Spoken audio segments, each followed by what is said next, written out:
the kids to bed, dad's home. We are the DWO podcast, representing the Dad World Order. I am the handsome head of household, Mr. Magnificent Mike Martin. And with me, as always, the rest of the Dad Wolf Pack. He is the big bad bearded daddy. He is Big Rig, Eric Murphy.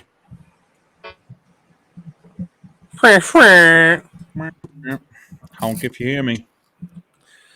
He is the perpetual mid-carter, the two-time world record holding, t-shirt wearing, wrestling t-shirt guy, Cephas. All right, what up, y'all? How y'all doing today? Well, we're doing. It's been a day. Well, as Mr. Magnificent said, we are the DWO podcast. And tonight we have with us a very special guest, Mr. Mohawk Mike Bisson. Sir, how the heck are you? Hello. I would say that I'm doing great, given the recent news that just happened. My day went from pretty good to not so good. Yeah. And I think on that note, feeling that for sure. For those of you who are listening and haven't seen the news, literally, I think some of the most tragic news that we've seen in the wrestling industry in quite some time today, for reasons not yet known, the world lost an amazing talent, an amazing person, a father, a brother, a son, most importantly, a hero to a lot of people. And we're talking about Wyndham Rotunda, a.k.a. Bray Wyatt. If anybody knows me and they know how much I love pro wrestling, Bray Wyatt was absolute top tier for me. My daughter was born the day that Undertaker passed, or Undertaker lost his streak. And when he left at that moment, I thought I didn't have anything left magic-wise in wrestling. And then Bray Wyatt, within those next couple years, recaptured that magic for me and in a way reignited my passion for pro wrestling. And it is exactly why I became the wrestling t-shirt guy, because I got my passion back from NXT, Bray Wyatt, the Swamp Father, Tyler Black coming to NXT. That whole era reignited everything for me, and a huge thing in that was Bray Wyatt. And I mean, you can see in the background up there on the Matt Hardy toy up there, that is a Fiend mask. I've got toy after toy after toy. I'm wearing his shirt. Everything's short of a tattoo. Like, I mean, I can't describe how much this has impacted me to lose this guy like this. I can only imagine what his family's going through, but I have never in my life ever cried so hard for a celebrity. And I don't even know how to. Today is a day that's gonna live forever in my memory. I don't know how I'm gonna do my shirt video after this. I know I'm gonna hug my kids a little tighter tonight. And I mean, the guy was 36, 37 years old, dude. And I'm 35. Yeah. You know, I've got babies too. Nash is now without a father. I think, didn't they have another baby coming too? Or they had another baby? I'm not 100% sure. I believe they had a little girl, didn't they? I'm not sure. That may be mixing stuff up. But either way, the world lost an amazing flame. The world is a little less brighter today. And I don't think we could have went to this podcast without first addressing this. This is something that is, I mean, I don't know. I'm trying hard not to just break down and sob right now. So it's, I hope that anyone out there that is feeling these same feelings that I am, if you guys need to talk, I'm at Wrestling T-Shirt Guy. I'm available. We promote positive mental health here. If you just want to cry about it, I'll cry with you, man. Today I wore a Randy Orton shirt most of the day, but the second that happened, I combined them. I did a Randy Orton and a Bray Wyatt shirt. So I this is going to affect me for a long time, and I'm sure it's going to affect a lot of other people for a long time. I don't know. I don't even know what else to say or where else to go from this. But if anyone needs somebody to talk to, I can almost guarantee you, I can speak for all 4 of these guys here, including myself. We're here if you need us. We'll talk to you. Shoot us some anytime. Not just him, any of the dads, any of our socials, reach out to any of us. We keep an eye on all of them, and any of us, you can message us privately as well. Yeah. And, we're by all means here to be a means of communication. We pride ourselves on being, open-minded and, and open-hearted too. So. Yeah, absolutely. It's very important.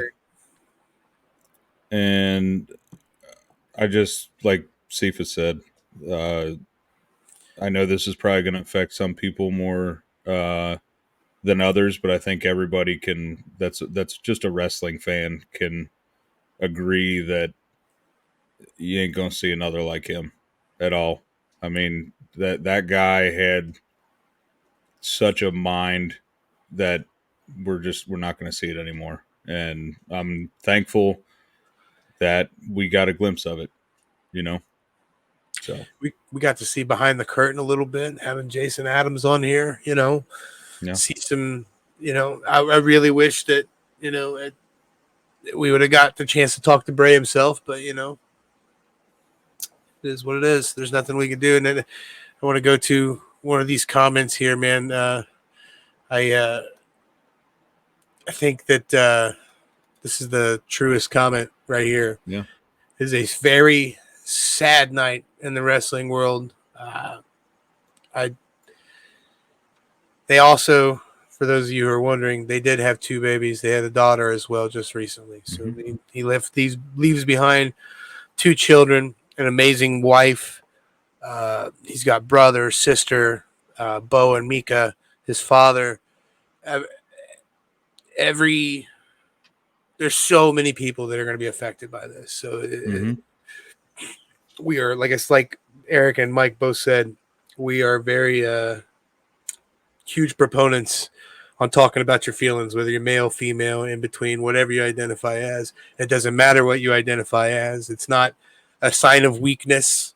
It's not a sign of you being lesser than. It's having normal human emotions. So, if you want to talk about it, we're here. With that being said, we have to transition into our guest here tonight. We have a wonderful guest here. We don't want to let the sad moments take control of the entire night. And I know one thing to know. I know enough about Bray Wyatt to know that, he is a firm believer of the whole show must go on mantra. So with that being said, we got to discuss how cool of a guest we got tonight, man. Absolutely. Mohawk Mike Bisson. If you guys don't know who this guy is, he is somebody that I actually used to be next door neighbors with.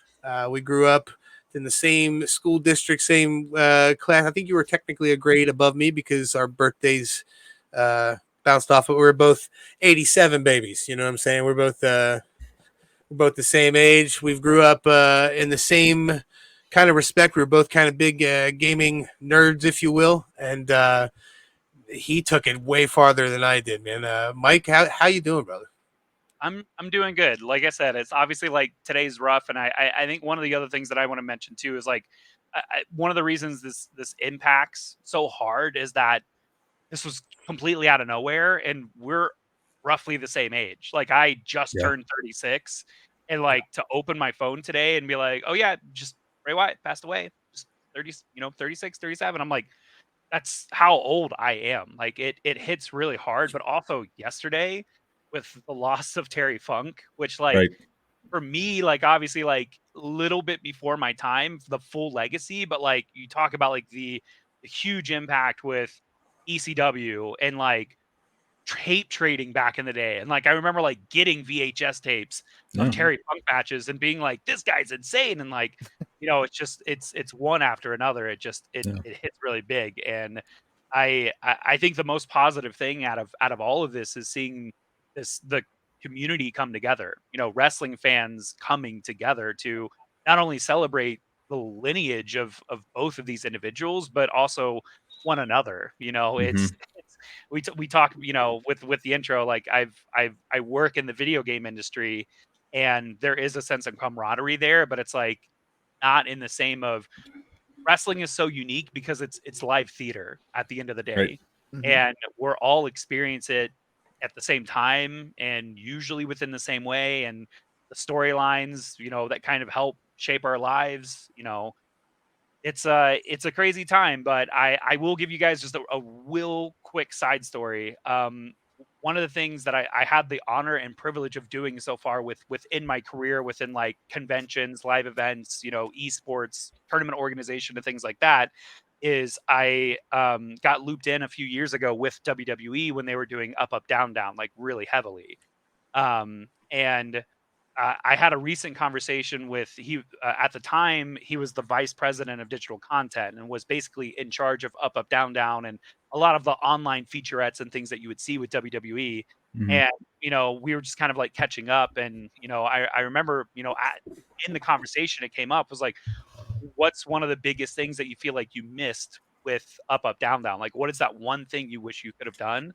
And they had their D&D series that they were doing on YouTube, with like a handful of superstars. And the way that it was expressed to me is that they just tried as hard as they could with creative and to get approvals to get Bray Wyatt on as one of those individuals, just because he was such a natural storyteller. Like, Could you imagine him as a dungeon master? Oh exactly. my God. Like, it doesn't matter the format. It's, it could be physically in the ring, it could be a comic book, it could be, being a dungeon master, like, someone with that talent for world building and just creativeness and Yeah. pulling stuff literally out of a box. Like, that was almost part of the gimmick, was like, things coming out of boxes with Bray Could Wyatt. you imagine the campaign he would come up with? Gosh, Nobody would win.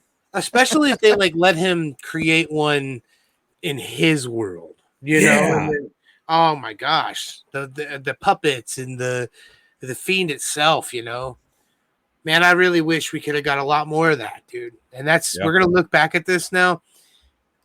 God, he was so great, wasn't he? He was so great. From the very moment I saw the Swamp Father, the first time he said that with that Louisiana accent that he was Bray Wyatt, I remember just being, "Who are you?" And then I Googled him and found out that he was a rotunda, and that I was instantly like, "Oh, okay, he's somebody. He's got an important father."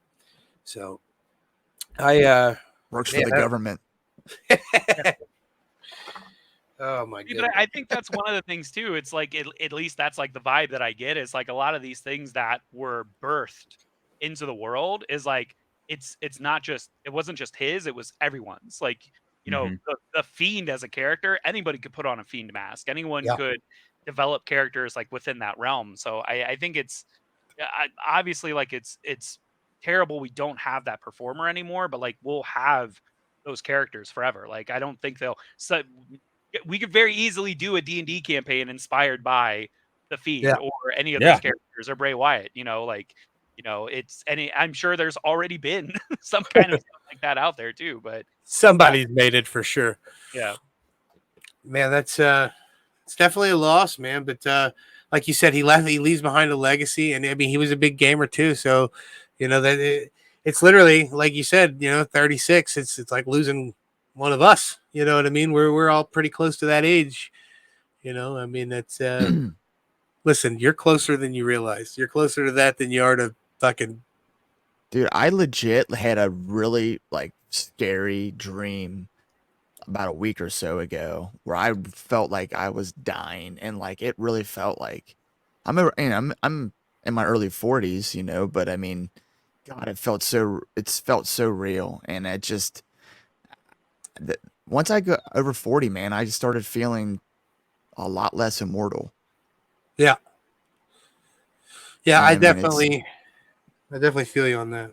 So I have 4 years.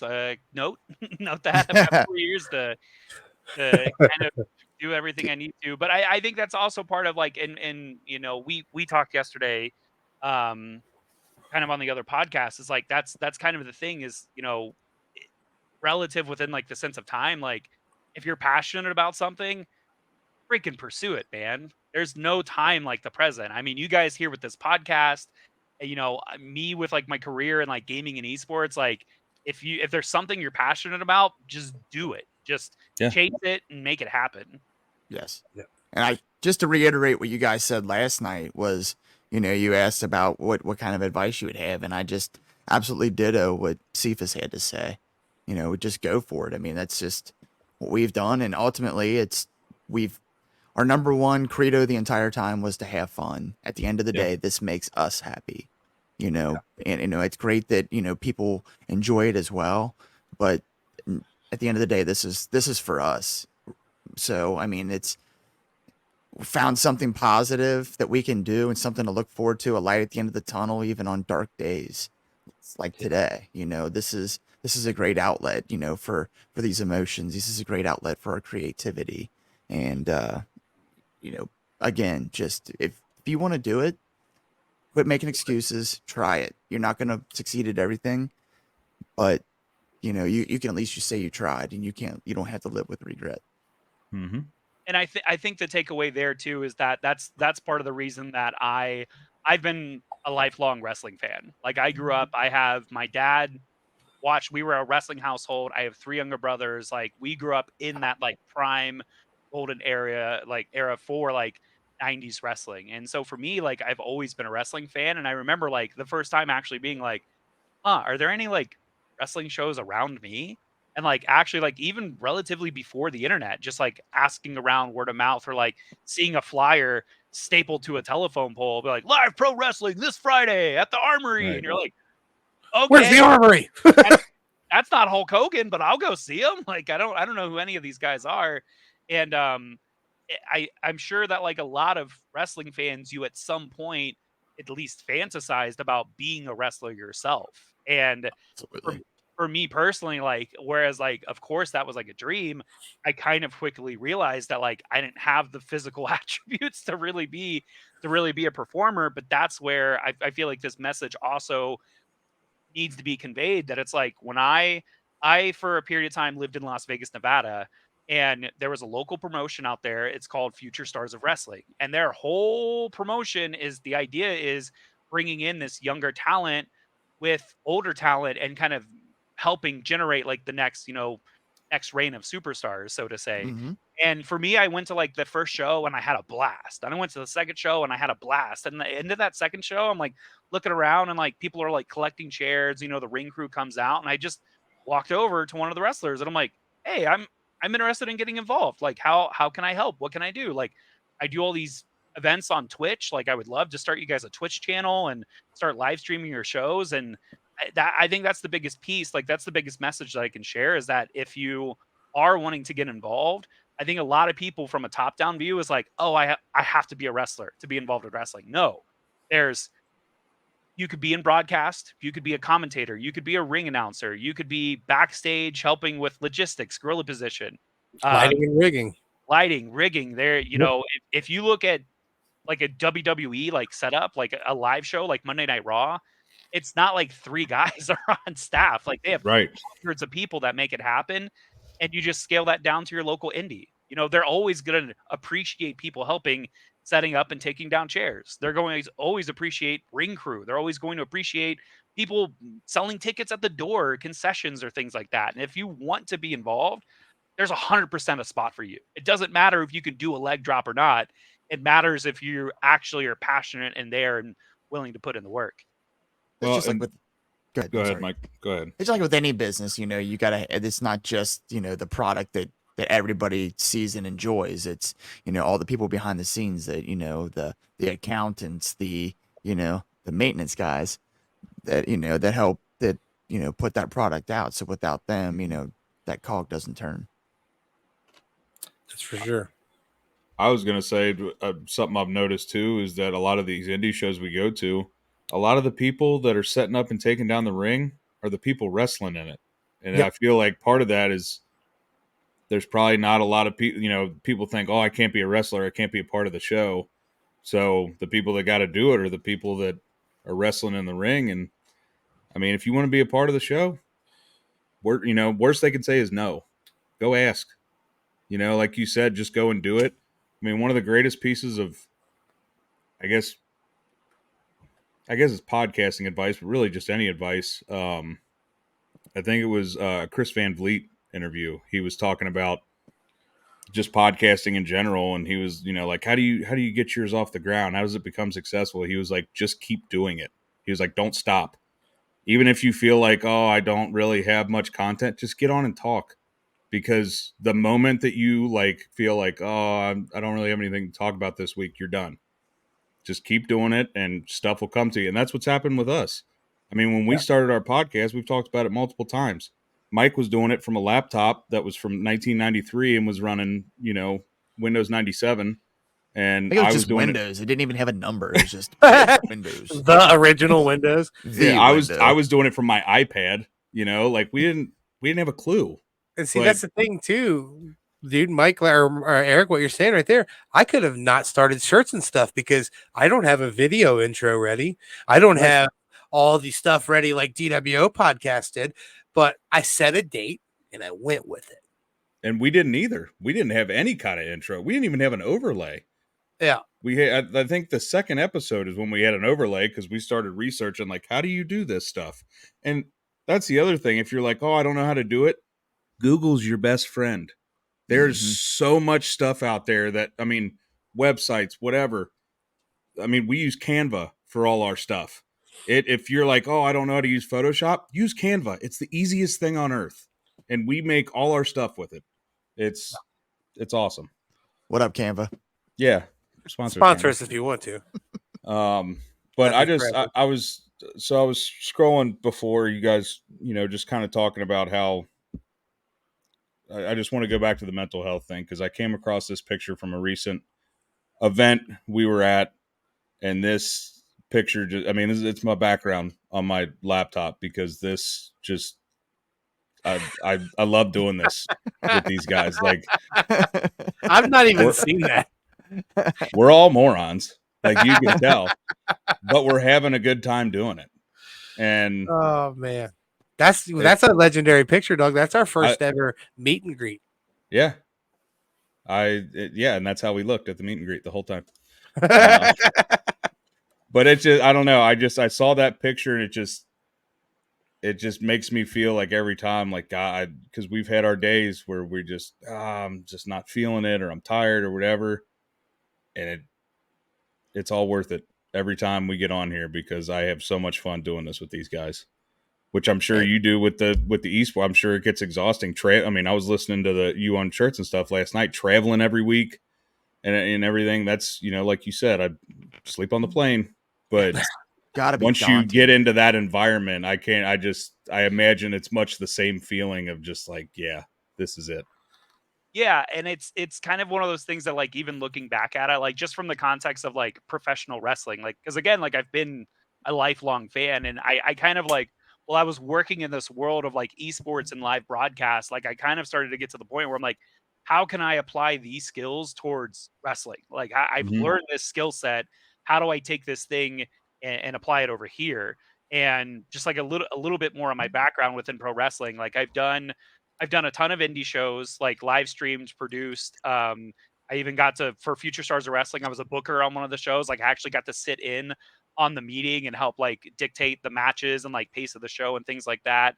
That's a dream for me, by the way. I want to do that so bad. Just for one show, I want to do it. But anyway, continue.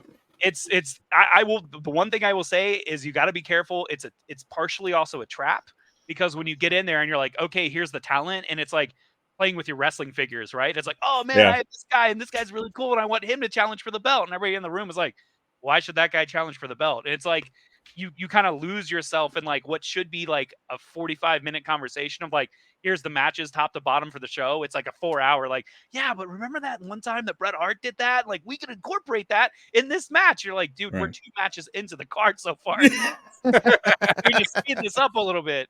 Right. But I've done camera work for New Japan Pro Wrestling, Impact Wrestling, All Elite Wrestling. I was actually backstage for the first Fighter Fest because it was coinciding with a big fighting game tournament, Community Effort Orlando. And one of the stories that I kind of want to share off of that is that I was approached by a representative at Impact Wrestling. They were doing a series of TV tapings in Las Vegas when I was living there at the time. They're like, "Oh, hey, we hear you have experience. We want you to be a camera operator." I'm like, "Absolutely. I'm all in. Whatever time you guys need me to be there, I'd love to be part of this, multi-day TV taping for Impact Wrestling." And the day that I show up, they're like, "Oh, hey, we actually found somebody that's a little more experienced than you, and we want you on like the crew. Like you're gonna help like around ringside and cable management for the cameraman and this, that, collecting gear off the ringside and stuff like that." And I'm like, okay, yeah, that's still cool.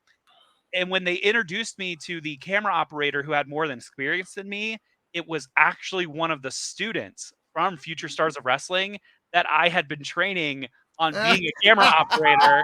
So when I'm actually directing the show and I'm actually like in the box, like actually like checking camera angles and talking to girl position, like I ended up basically giving this guy an opportunity that superseded me. That's Which cool, Wow. man. was The student becomes the master. absolutely. Yep. So now I'm following Yes. him around ringside, like cable wrangling and like helping him and things like that. Did he make But you call him sir? he did not. He did not. But the best piece about that is it was like maybe 2 weeks prior is they had just done the induction ceremony for that year's class for the Impact Hall of Fame, and Abyss was going into the Hall of Fame. So I stayed up and I watched it, and the last thing he said in his speech is that when you get to the top of the mountain, just before you take your fist and pump it into the air, you need to reach out behind you and help someone else up onto that mountaintop. And those Love words, that. like when he said that, I was like, oh my gosh, that's so incredible. Like that's advice to live by. And I feel like I've lived my whole life by that. And then 2 weeks later, I'm like, here's my opportunity. There Like it is. here's Yeah. here's this young man that I'm like, yep, we every 2 weeks we work in the Future Stars arena and we produce the show, and like now this is your chance to come up, like because he even expressed himself. He's like, I feel kind of bad, like you should be in this position, not me. And I'm like, absolutely not. I was like, No. you put in the time, you put in the effort, and just because I might have more experience than you does not mean you don't deserve this opportunity. What do you think I trained you for? Like, Yeah, absolutely, absolutely. And I'm sure there are probably some people that would be like, nah, I should be in that spot, but it shows the a testament to your, character, that being a good teacher, yeah, you want to see your students succeed, if not supersede you. So, yeah. But don't let him get too lippy. You just tell him, I taught you Easy. everything you know, but I didn't teach you everything I know. I know. I brought you in this world. Take you out. So we talking about Mike your actually, sorry, real quick. Mike You're actually was able to have a chat with Abyss just last week. just last week took a picture with him. Super nice guy. Gosh. Yeah, oh He- yeah. It was actually Chris, but I was like, dude, I know why you wear a mask. Like you have such a baby He does face. have baby face for sure. Yeah. Yeah, for sure. Super, super, super nice guy, man. You couldn't wipe the smile off his face. So we talking about your wrestling, brother. We got to mention the picture that you rock as your profile picture. How in the world did you end up refereeing for Make-A-Wish in WWE? What's the story behind that? How'd you get into that particular role? Yeah, so that was another one of those opportunities with working with WWE and specifically Up Up Down Down. They contacted me. They wanted to organize and do a charity Smash Brothers tournament for Make-A-Wish, and the whole idea is that the average cost for a single Make-A-Wish is roughly around $10,000. And so within Stanford, they partnered with like the local university and are like, we have a ballroom. We're going to have Xavier Woods is going to be there. We have 3 hours to run a tournament. And they contacted me and they're like, you're one of the only people that we can trust, that we know that you will make this event work and be operational. Like, go. And I'm like, well, what do you Wow. mean go? And they're like, whatever you need, just go. Like make it happen. Like start planning right now. Tell us what you need. And so I showed up in Stanford with a non-traditional kind of like tournament format to accommodate. Because again, like we're making donations are coming in off of people entering, like paying the entry fee to pay in the tournament. But we don't want Right. to cap it at like, oh, well, we only have 3 hours and we only have so many Nintendo Switches. Like we can accommodate maybe 20 players, right? No, like Right. we want to get as many people turnstile as we could. And so when I showed up, I funny enough, I had actually packed a referee shirt with me because I was the one running the tournament. And a little tongue-in-cheek wrestling reference, like, oh yeah, I'll be Yeah. the referee. And when I showed up, they pulled me into a side office and I hadn't changed yet. And they're like, hey, just to let you know, we need this back by the end of the show. And I'm like, what are you talking about? And behind the door, like when they closed the door, it had a hanger on it and it had an official WWE referee shirt on it. So my profile picture is me literally on stage at this charity event for WWE, like wearing official referee shirt, like explaining the rules to everybody. And there's also like there's a video on Up Up Down Down that I'm featured in as well. And like that's one of my again, like it's very surreal. Like everything that I had done in my life, like up to that point, was like I love video games and I love wrestling, but I never really saw them kind of Meeting. Yeah. together like that. And so yeah, that was hands down one of the best events that I've ever. And I've worked, I've done the Evo Fighting Game Championships. I've done the Halo Championship Series. I've done League of Legends. I just got back from Pokemon World Championships in Japan from last week. Like, and all of these things that I'm doing, like that event is really, really, really high up there just Yeah. because like, the 9-year-old inside of me just like continues still to this day. It's Oh, like, it has to be. dude, you made that happen. Like you got a it's so call. incredible. You got a call from WWE and they're like, hey, can you do this thing? Okay, cool, do it. Yeah, We don't do it. no questions asked. Just make it work.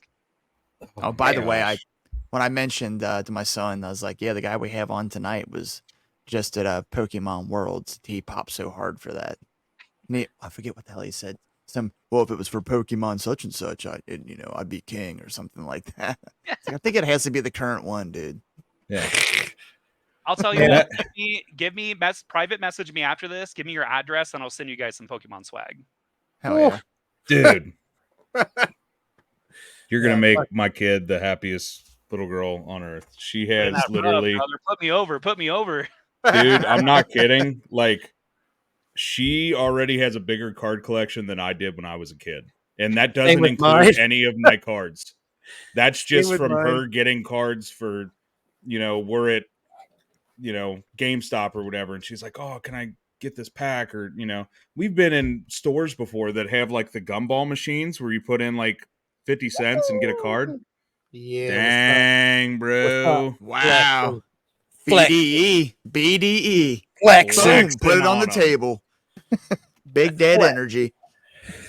But just she loves collecting the cards, and I got her the very first game I got her a Switch Lite, and the very first game I got her was Pokemon Let's Go with Eevee, and she thinks that's the coolest thing since sliced bread because Eevee follows her around and everything. That game is so fun, dude. I started playing wholesome. I made my own account because I was like, dude, this brings me back because it's the games that I played on Game Boy freaking Pocket on the Switch. I've played every single Pokemon to this day, and I will continue to play every single Pokemon until I die. I love Pokemon, and I always will. I know Mike's kind of smirking up there, bro. Are you guys gonna be so mad at me? Like, you just missed the target age, bud. That's all. Yeah, I know. If you'd have been at the right age, you'd have been Pokemon and 2, dog. But I fucking fully supported my. I fully supported my son's love of it, though. So I remember when growing up, I had a neighbor kid of mine try to swindle me into buying a Machop card from him for $8. It was all the money I had in the world. He's like, "How much you got?" I was like, $8. He was like, "That'll do. I'll sell you this Machop. It's worth it." So I went home to get my money. My mom's like, "What are you doing?" I was like, "Mom, this card, it's pretty awesome. I'm gonna go buy it." And she's like, "No, you're fucking not." Like, she didn't say fucking, but it was very much like you dummy. Like, no, But I ended up getting I'm a champ, so screw that guy. Uh, Anyway, yeah, I just think that's so cool that you're a part. Have you ever done anything with Rainbow Six esports? That's one that I actually kind of follow. I have way back in the day with I think it was Rainbow Six Vegas, actually the Okay. first. Yeah. Cool. Yeah. Golly, you've got a long rap sheet, bro. That's yeah. It's just about to the point where if you name the video game, I've more than likely done something with it or with the publishers. I'm just gonna go ahead and throw this out there because I have the fucking N7 tattoo here. You ever do anything with Mass Effect and have Mass Effect swag? I will do everything short of sending you nudes for it, bro. I'm telling you. Don't lie. Okay, I'll send you nudes for Mass Effect swag. Yeah. I feel like now I have to make a call because unfortunately I haven't. That's one of the things that I pride myself on is that I've taken, when I started running video game events when I was in like middle school, high school, even in college, is like that was one of my proudest moments is like I could just about take any game and turn it into some kind of like competitive format. Mhm. I've done do you guys remember the game Ski Free talking about the original Windows? Ski Windows free. Free. Like the skee ball thing?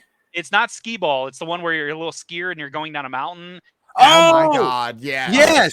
The Abominable Man. I've ran tournaments for Ski Free. I've ran tournaments for Pong, the original Pong. Like I've done just about, anything that you could think of, but not specifically anything with that. There's a bunch of You're- guys I went to high school with that actually put together every year, and I'm not sure if they still do it, but it was long standing, big trophy and everything. NBA Jam tournament. Oh yeah. Oh yeah. Oh yeah. Yeah, And we I just thought That was was the coolest. I just that was went and bragging rights shit right there. I just went and spectated, and it was fantastic. Like the We whole used to have- setup they had, like they had a trophy presentation. I think he had gloves on. It was wonderful. So We used that to have an NFL Blitz tournaments. Oh yeah. NFL Blitz 2000. Oh God, yes.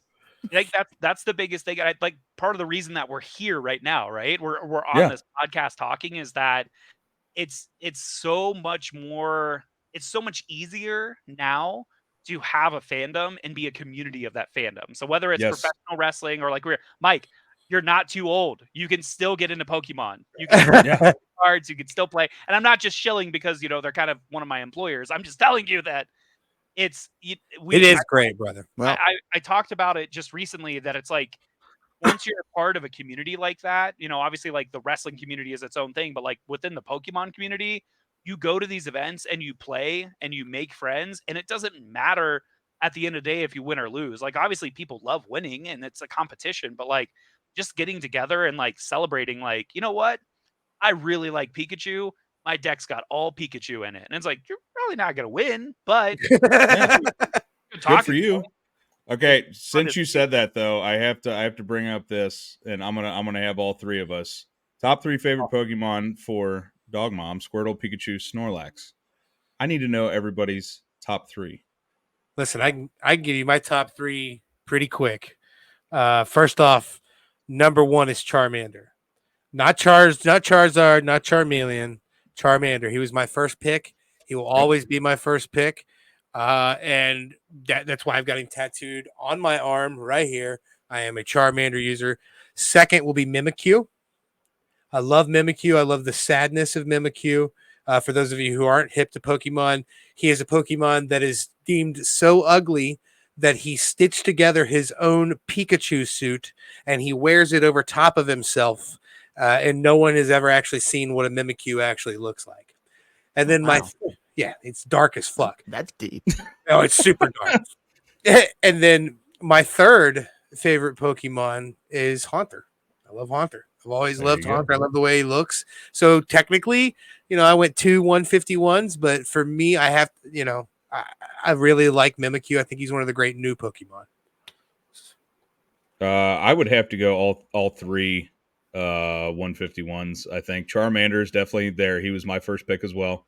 Yeah. I had those 3 in front of me, and I'm like, I'm going with the guy with fire on his tail, like for sure. So it'd be him, Gyarados, just because I always thought he looked so cool. Badass. And probably Ursaring because Okay, that's 251. Is it 251? Yeah, so you're in second gen, so you're not Okay, too. all right. Yeah. Ursaring was but badass. Bears have always been my favorite animal. My grandma calls me Bear, so any Pokemon that is themed after a bear, I'm going to go with. It's also his favorite type of man. Yes, correct. Mike, do you magnificent Mike? Do you even know 3 Pokemon, bro? Or are you not? Are you not that hip?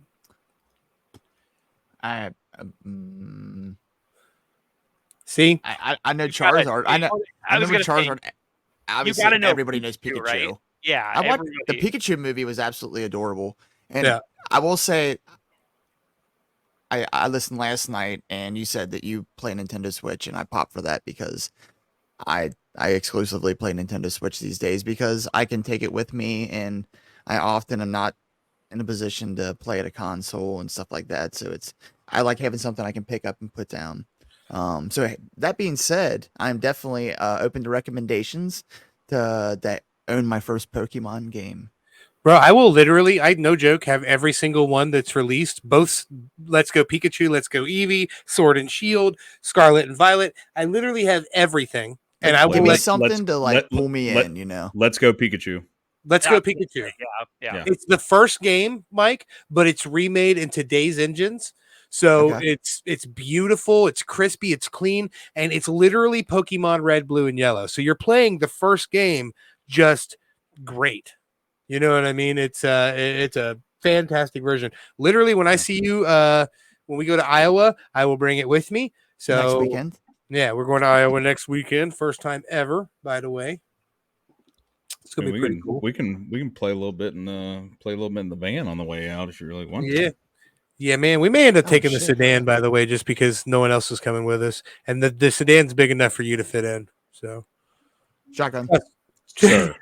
No, absolutely fucking dude, not. I called it live here for the world. You have to be inside of the car. You honestly might prefer the back seat. That's what I was thinking too. Like, if we take that car, I would let you have the choice because both of them, the way that my seats are, you can fit a giant motherfucker in there. You know what I mean? Like Paxton Callaway could ride with me. Eric, if you really think about it, logistically, it makes sense. Depends. Just saying, because Mike could scoot up, and then you'd have all that room back there to just fucking. Yeah, you know what? Keep fucking going. I'm just saying, if Cephas and I need to, we need to hand things back and forth during the ride, it'd be logistically easier.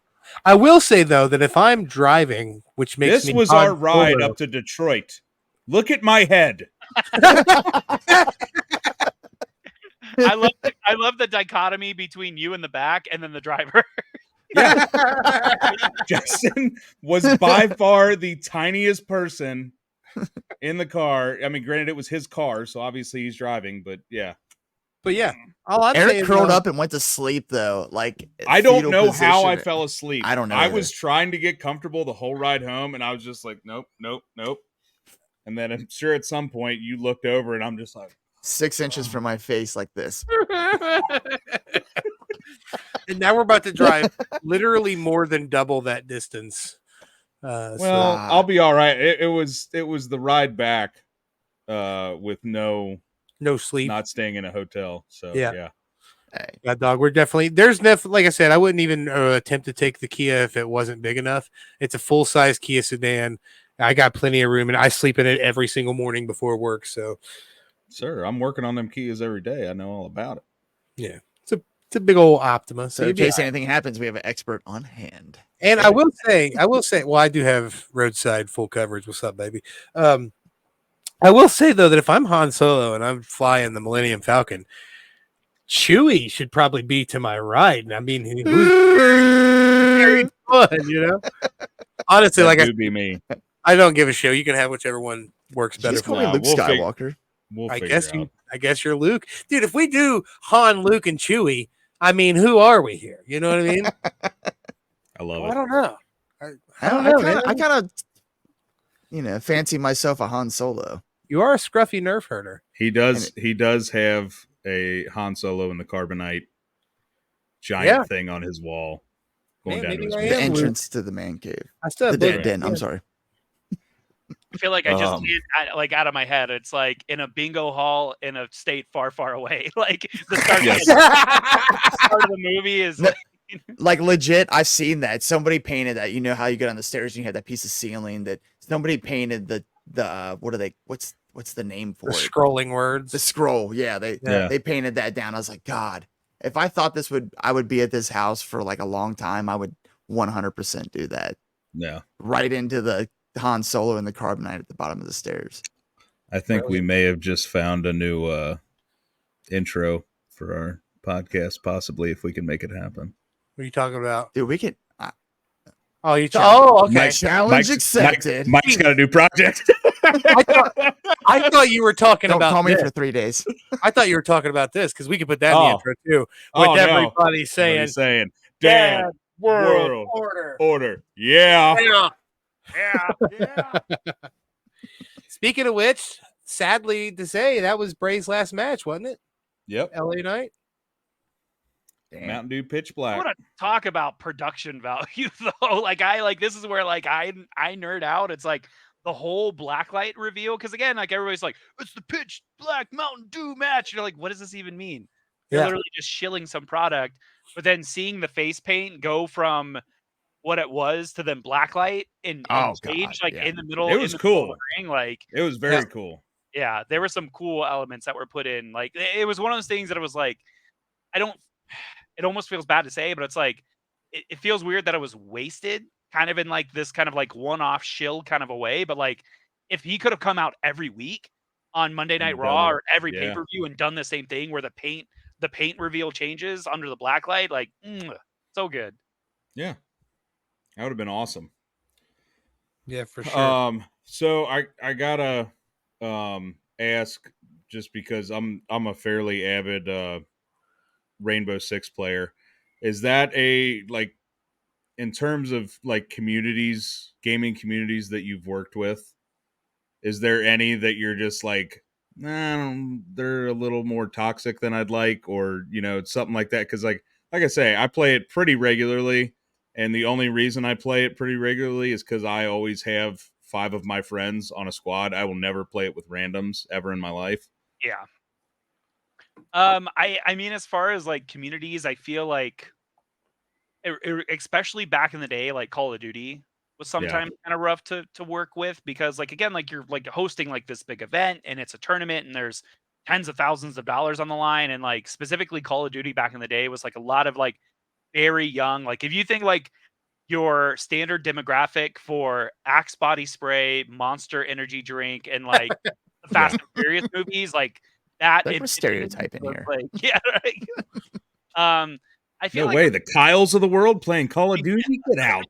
They're all upset because their monitor is laggy and they can't hit their shots and stuff like that. I hit him. Yeah, but there that sounds exactly what's coming from my 15-year-old's room like every day. Yeah, like please just close your door. Bro. So. You talked about Streets of Rage yesterday on my show. I have not played Streets of Rage 4. I have not. So I'm going to be picking that up specifically on the fact that you mentioned it. But I meant to ask this yesterday, but I just kind of got distracted. What should I play, man? Give me something new that's that you know about that's something that's worth playing. Is there something new I should check out? I mean, you already hit Fortnite yesterday. I feel like Fortnite no build is so fun right now. Like I feel like it's like rejuvenated my love of like actually like online gaming. I'm obviously like coming from the esports world. Like we have Counter-Strike 2 is just around the corner. Like if you haven't played Counter-Strike or maybe haven't played in a really long time, now's a really, really, really good time to jump in. Okay. And I again too, like we're kind of entering this golden age of fighting games. Like we have Street Fighter 6. We have Tekken 8 is on the horizon. Mortal Kombat 1 is coming out in like a month, I think it is. I mean, Street Fighter 6 has been like a really, really good reintroduction for people because it actually has a campaign mode. There's an actual story mode. It's not just like arcade mode where you just match after match after match. Like it's an open world platform. Anybody that's on the street, you can walk up and punch, and now you're instantly in a fight. So any cop that's on the street, any 12-year-old child, like you just low kick them and then now you're in a fight. Round one, fight. Yeah, exactly. Street Fighter 6 is really cool, and I've been trying to pay attention to like some of the stuff coming out of Gamescom, but I'm still kind of like waiting to see on like some of the other news and stuff that's dropping. I think the biggest thing is for me as like an advocate of like gaming, like I'm always looking for like that online communal experience. Um, but that being said, like I think there's never been a better time to like you can jump online on PC, on console, like with Games Pass, and just try everything. You never know. Like there's some indie sleepers out there that I really, really think that people should be playing. One of the games that it started as an arcade game that then they just recently published a sequel. It took them 25 years before the developer was like, this game's kind of popular. Maybe we should make another one. It's called Windjammers. And Oh, Windjammers is like, the way that I describe it is like Pong meets Street Fighter. The game is very simple. There's only a few buttons, and that's another one of those. I was so passionate about the game that I was running tournaments for it, like back in the arcade, back in like the early 2000s, that I ended up actually running tournaments for it when the original game was re-released on PlayStation 4. We ran tournaments for it that ended up actually culminating at Evo, which is the biggest fighting game tournament in the world. And there again, like I was working with WWE at the time. We had the finals, the top 4 final matches were broadcasted live on Up Up Down Down on their YouTube channel. Oh, wow. That's another one too that pick it up on the Switch. Look up Windjammers, either 1 or 2. I would say start with 1 just because it's a little simpler, I guess is how I should put it. They put some new mechanics in Windjammers too, but even sometimes I'll get on the plane and I'm like, I'll nudge the person next to me and like, hey, you want to learn how to play this game? Like this game's really fun. Do you play Fortnite on your Switch? I do not. I've only played Fortnite on mouse and keyboard on PC. Okay. But I know a lot of people that play. My wife plays it on the Switch. Yeah. Okay.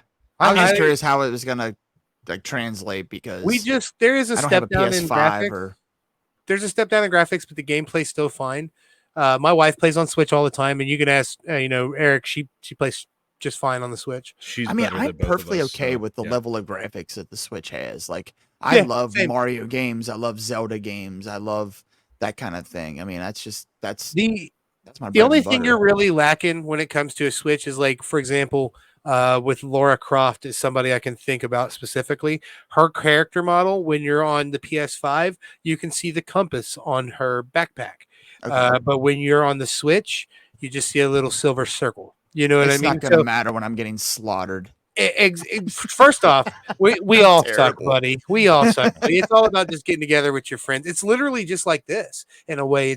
It's like this, except we're strategically trying to kill computers. Dude, I've said it 1,000 times, man. This is filling the void that losing my fire team on Destiny left me. Ooh.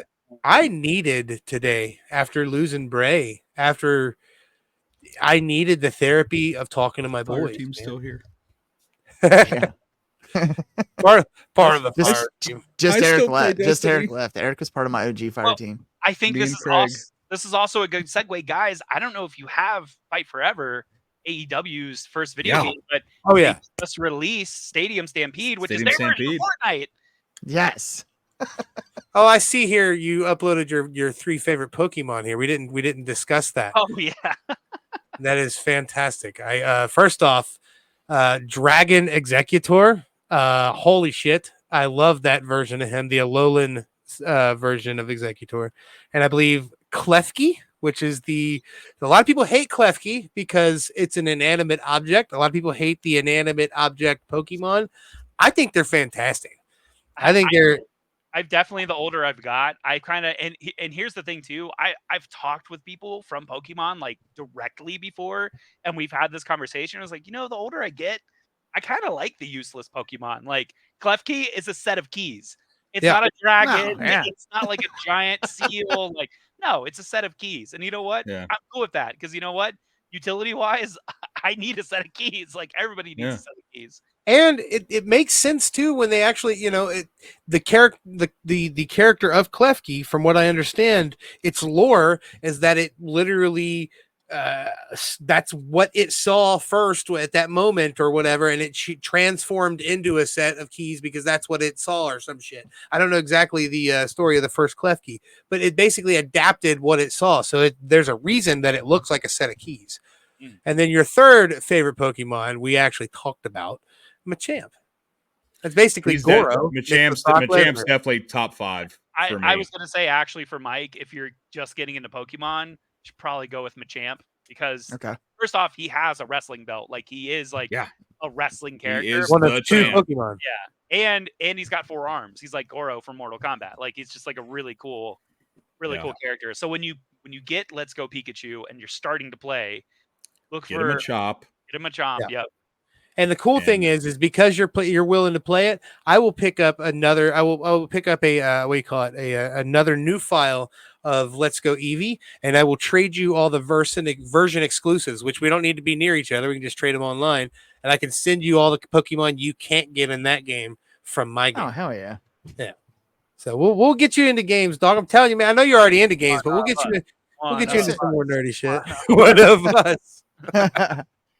Yeah, I mean dude. I was off work for 6 weeks last year doing a medical issue, and I had was bedridden basically, but I sat there and played Breath of the Wild the entire time, and it was fantastic. So close to 100%ing Tears of the Kingdom. I have about 150 Korok seeds left, and then I can finish the last story mission, and I will be done. When I did it in Breath of the Wild, I was so sad. Yeah, I picked up Immortal Phoenix Rising because it was very similar. Yeah. And it gave me that same feel, except it was just Greek mythology instead of Zelda lore. And it was super cheese. See, not the only one. I love Destiny. I still play it. New season just dropped, and it's dope. But Cephas won't play because he's I don't play shitty games. Come play Fortnite with me. If we could get a solid fire team of 6 to dedicate to just start from scratch and do it all, I would so be down with that. Dude, I'm telling you, they just made some good changes. The season's good so far. Eris Morn just turned herself Hive. Like, it's dope, dude. The fuck? Like full on Hive. But in a good way. Yeah, wrap your brain around that. Well, now you've spoiled it. Now I can't play it. Shut up. There's so much that happened since I last played. I'd be interested to Mike, finish the story, though. Have you ever played Hades before? Me? Bisson. You're talking about the Super Giant. Yeah, the hack and slash Super Giant game Hades. Mm-hmm. Bro, that is probably my favorite abusive game in the past fucking 10, 15 years. It's so hard at first, but once you get there, man, that's like feeling like climbing a mountain, brother. It really is. It's like, yeah, what's up? I kicked Hades' ass. You know what I mean? So I feel the same exact way about Super Meat Boy. Like when Super Meat Boy first came out, I was like, finally a game that I could like. I felt like Trials, like the initial Trials games that came out on Xbox 360, like the motorbikes. Yeah. Yes. You're just kind of like, oh, okay, this is pretty easy, and then you start getting into those like super hard levels. Like I like the fact that video gaming, we've gotten to a point that it's like the game could be incredible hard. Like with Dark Souls, Super Meat Boy, he's like Cuphead, like. It doesn't always have to be like a ramp where it's like, oh, I'm getting pretty good at this game. Oh, now I'm stuck at this boss. No, I want to start from route 0 and just be like, it's gonna take me 40 attempts to beat this. Like I'm gonna have to like actually pay attention to it. That's what I like the most about Hades. Hades really made me try. So like the object magnificent to get to play Hades is you are Hades' son, right? And you were born in hell. But because you were born in hell, you are both alive and dead. And you're allowed to go out to the real world, but Hades doesn't want you to leave. So you have to fight your way out of hell. And basically you want to go find your mother. Your mother is Persephone and she lives on the earth. So you want to escape hell to meet your mother. And that's the whole basis of the game. But you have to literally like fight through thousands of people to get through, and you get a little farther each time, and every time you die you come back and your dad's like, you couldn't get through it, could you? You know what I mean? It's like I'm telling you, dude, it's such a beautiful story. Somehow they made repetition a beautiful story. I don't know how to explain it other than to play it, man. That's the cool thing about gaming, man, is there's so much people that were born into gaming like you and I that are now making games. And that's why I think is you're really getting some of your best work, man. It's people that love gaming, making gaming. It's think about it the same way as wrestling. Some of the best wrestling on the planet is on the indies, right? Oh yeah. You don't always have to get a AAA platform game to have a great experience. Trust me, we will tout Wrestling Revolver all day long. It is our favorite indie by far, and we absolutely love going. We're going here next weekend, I believe. Yep. To Iowa. I've never been to Iowa. Never been to Iowa. Driving almost 9 hours to go to see this show, and I'm so freaking excited for it. And 8 hours and 24 minutes. And you know what's going to happen when we get there? We're going to be like, hey, Revolver guys, you need some help with chairs or anything? We ain't wrestlers, but we're going to go out there and we're going to pitch in, man. We're going to show Revolver that we are diehard Revolver fans. So yeah, it's going to be a good one. It's been a fun experience. And like I've talked about this before on the show, I was, grew up a WWE kid, obviously watching Attitude Era, everything like that. Kind of fell off for a while in my 20s. Then I'd say like 4 years ago, I started getting back into it when AEW rolled around. Just watching it here and there, seeing clips online. And then I really started getting back into it when AEW would mention different, indies or ROH or whatever. And I'm like, oh, there's stuff besides the big two. I never even thought of it. And once I started going to indie shows, man, I'm like, dude, I think I'd rather go to I'll watch the big shows on TV, but in terms of going live, I'd rather go to an indie show. I mean, 9 times out of 10. For example, our most recent wrestling weekend where we went to Revolver and SummerSlam, that whole weekend, there was one time we heard a "This is boring" chant, and it wasn't at the Revolver show. It was at WWE, Ronda Rousey and Shayna Baszler, which, by the way, if you go back and watch that now, it's been doctored. Really? Has it really? Yeah. Go back and watch it. It's been doctored. You can't hear them? No, you can still hear some of the boo. But I feel like they straight edited out the chants. Yeah. They were like, oh, shit, we can't have "This is boring." Because I went back to try to hear the "This is boring." Didn't see it. So. And I feel bad because there. I know for Shayna that match probably meant a lot, but it just didn't translate well. It didn't do what they wanted it to do, unfortunately. I saw they posted a clip of Mike Bailey in that no ropes match today. That's gonna just made me think of that, Mike Bailey and JD Griffey actually looking like they're beating the shit out of each other. Dude, it's awesome. Speaking of no ropes, it looks like a shoot for sure. We got a match coming up this weekend that is barbed wire ropes. Sorry, Mike, go ahead. Well, I was gonna say, I was gonna kind of touch back there on what Big Rig was saying. I remember growing up, and I used to watch Ring of Honor locally, growing up in the Cincinnati area, was on local channel 12 at 1 a.m. on Thursday nights. And I remember being in middle school and high school and staying up and feeling like I'm going to get in trouble. I shouldn't be doing this. But it was that was also part of what made it exciting is once you kind of expand your horizons and start watching other wrestling. Cause I feel the other thing too is the commitment you're making to those indie shows, quote unquote, is that you're seeing a lot of those talent that then do go on to become bigger names. And I think I would love to hear each one of you guys, because obviously Wrestling Revolver, you guys are big fans of, but what would be your top 3 indies? Doesn't even have to be number 1, number 2, number 3, top 3 indies right now to watch. I can give you some right off the rip. Yeah. I'm going to even leave Revolver out because Revolver is obvious. That's a gimme for that. So I'm going to say Palais Pro in Texas. They have some really cool people out there.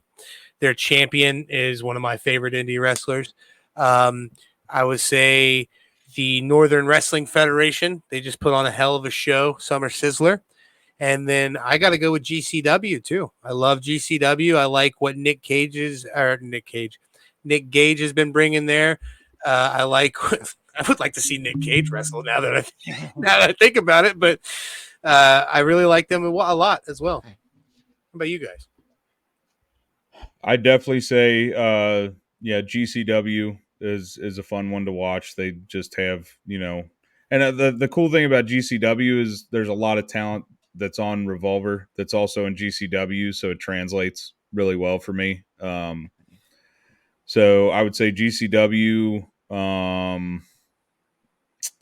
I've actually been watching a couple OVW matches recently, and they're putting on some cool stuff. I really like OVW, and our local NWF. We just I know it's maybe a bit biased because we're local, but I've never not had fun at an NWF show. So. And not to beat a dead horse here, but I'm probably going to reiterate what you guys said because I'm going last. But Northern Wrestling Federation, definitely that was they're local, and it definitely holds a special place for me because it's only one my son goes with me to. So them shit, I lost my train of thought. One that's not currently operating, but is a local indie federation. I was a huge fan is Future Great Wrestling. Yep. They're on hiatus right now. But I that's first time I ever met Cephas was at one of those shows, and it was just a big show feel at a very small venue. And it's the first time I ever seen the veteran Jack Vaughn there. Yeah. Eric, you had two of my three. What was your two again? GCW and OVW. Oh, OVW is my third. Yes. Yeah. There's also another one we got to mention too. Prestige Wrestling was pretty good. I like some of their talent. Yeah. Although Revolver, they can suck an egg. I do have to shout out to Warrior Wrestling. Yep. Warrior Wrestling is the first indie show I ever went to. I went with my daughter. It was in Indianapolis. It was an hour and a half drive from where we are. It was my daughter got to meet her favorite wrestler in the world, Thunder Rosa, who made her an absolute fan for life in just 10 minutes of talking to her. And that show is a memory I will have for the rest of my life. Like watching my, at the time, 6-year-old cheer for a guy with a crazy clown mask on and chant Psycho Clown over and over and over again as him and Sam Adonis went at it was one of the coolest things ever.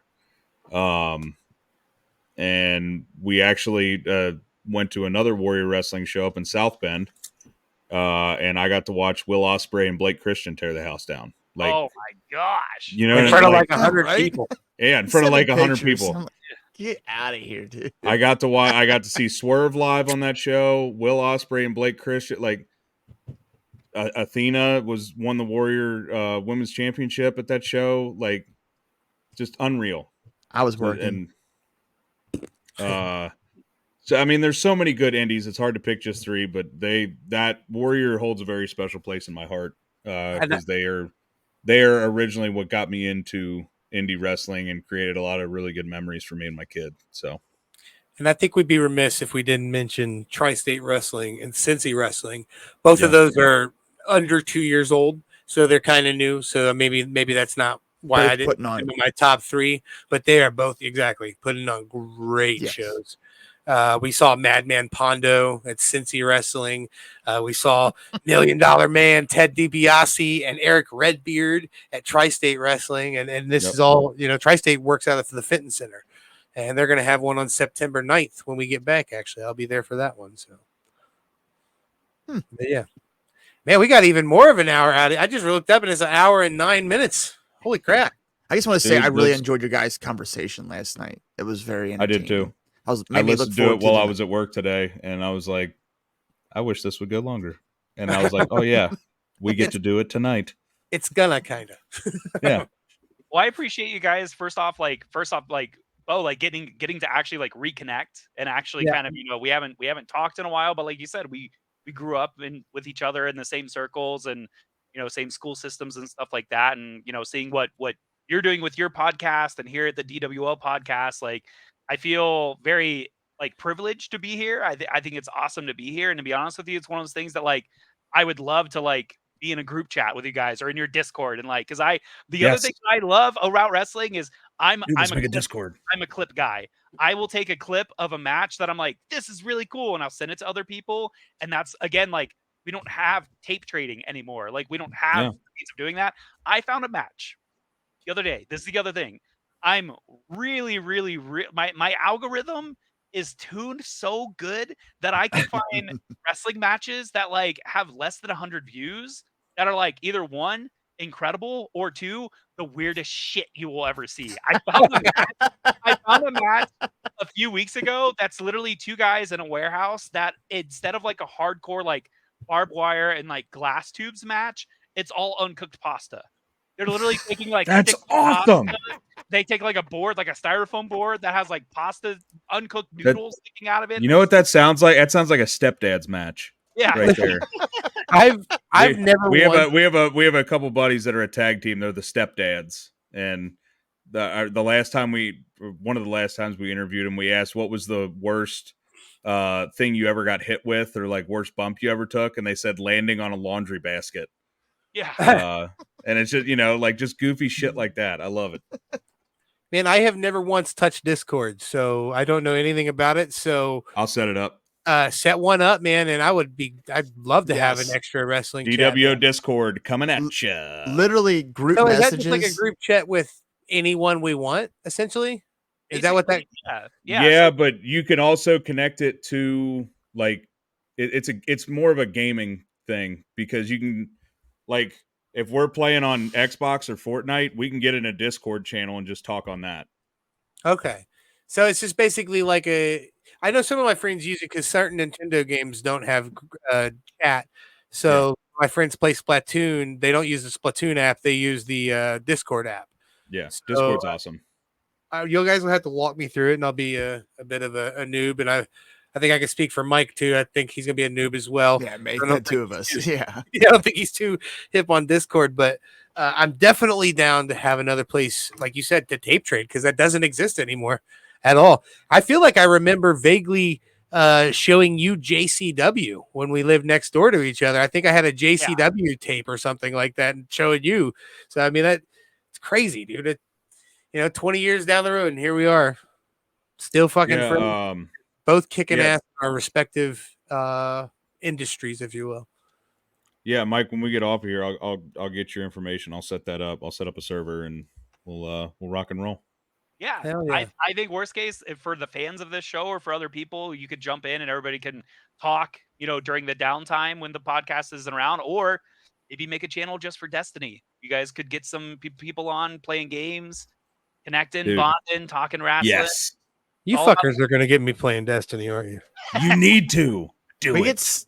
Three we can do a lot of things. 6 we can have a lot of fun. Well, I'm just saying there's 4 here, and I can strong arm Justin into doing it. So there's 5. I will say the next Friday they're bringing back Crota's End, and they're amping up the difficulty quite a bit on it. So just FYI. And Cade's coming back in final shape. Oh, you're welcome. It literally sounds like you're going wah wah wah wah wah wah wah wah. Just all I know is Zool. All you have to know is when you get into the Discord, there's going to be a channel called Destiny World Order, and you don't have to join. Yes. Yes. Don't go in there. That'll be my thread that I live in alone, because you leave me there. Anybody? Okay, here we go. Anybody going to be at NWF Burkus show on the 16th? Oh, Mikey's save me a seat. Mikey might not be there. That's the one. I might be there. I don't know 100%. I will try. It's a great venue. Burkus is awesome. Burkus is a really fun venue. A guy I work with does like medieval battling competitively, like full armor, real weapons, and and they did a show there last weekend during Summer Sizzler. My buddy Travis does that shit. I wonder if they're homies. Really? That's where Burkus is where Rex and Jack Vaughn had a jacket off. Jacket off. Jacket off. Jacket off. Yeah. That's great. So yeah, rock and roll. All right, man. Well, you guys got anything else before we wrap this shit up? I don't think so, man. You boys got any dad advice or anything of that nature? I definitely got some dad advice after today.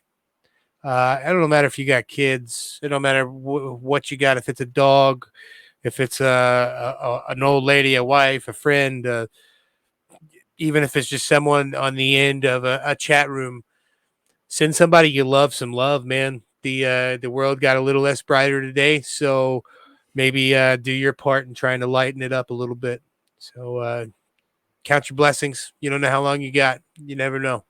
So with that being said, too, rest in peace, Bray Wyatt. Rest in peace, Wyndham Rotunda. You were a hero of mine, and it's going to be rough going on without you, but I'm very glad that we were able to put a little positive energy behind your name tonight. So, absolutely. Just to ride on his coattails, R.I.P. Bray Wyatt, man. Just thank God that we were privileged to live in the world at the same time and get to witness some of his genius in this time. Absolutely. We, because there's a lot of people, like Mike said, we weren't around for all of the Terry Funk legacy, but we were around for some of it. And we were truly in the era of the Bray Wyatt legacy, and being able to be a part of that, I think, is probably why it hits a little bit harder for us, but it also means that it meant so much to us. I still can't believe we're here. Yeah.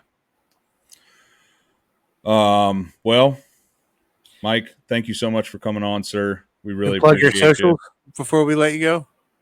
Oh yeah, probably Twitter. Twitter's the best. At the Mohawk Mike, TheMohawkMike. That's also my email. I mentioned it last night on Bo's podcast. Guys, I'm an open book. I feel very blessed to be where I am.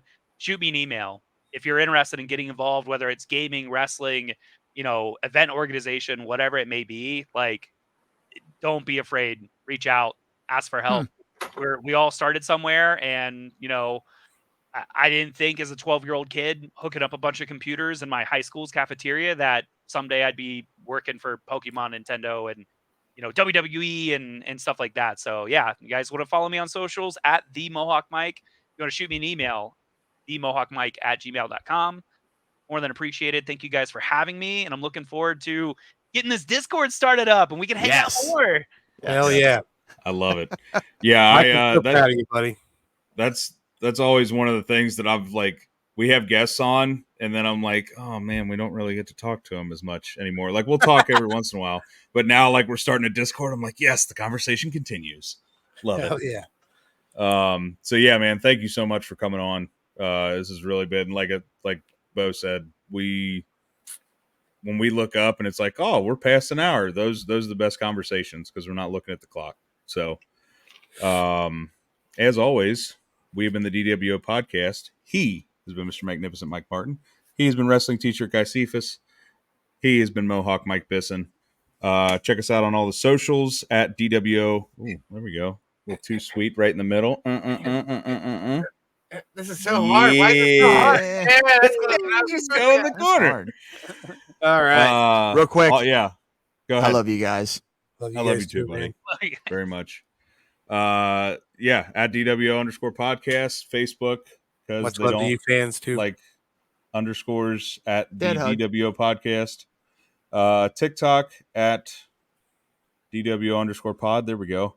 Check out our merch, TeePublic, Pro Wrestling Tees, and look out for a Discord coming soon. How about that? Rock and roll. Join the Dad World Order, baby. Until next time, Top Dads out.